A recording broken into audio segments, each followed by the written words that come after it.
สวัสดีแฟนขับเกษตรย้ำแรงๆครับนี่ครับสวนฝั่งทางนี้เป็นกล้วยน้อยนึงครับแล้วก็มะขามหวานมะขามเทศเป็นสาดูร่มรื่นเป็นธรรมชาตินี่ครับฝั่งนี้ก็ที่เป็นกล้วยพูดแล้วครับไปจนสุดต้นล้านไงนี่ก็เป็น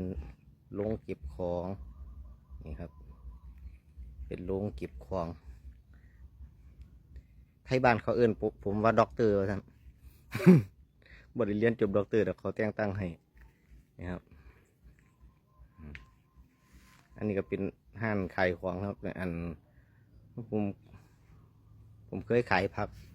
แล้วก็ขายก๋วยเตี๋ยวมาก่อนขายดีจนเก่งขายถือโคตรนะครับ นี่ครับบรรยากาศ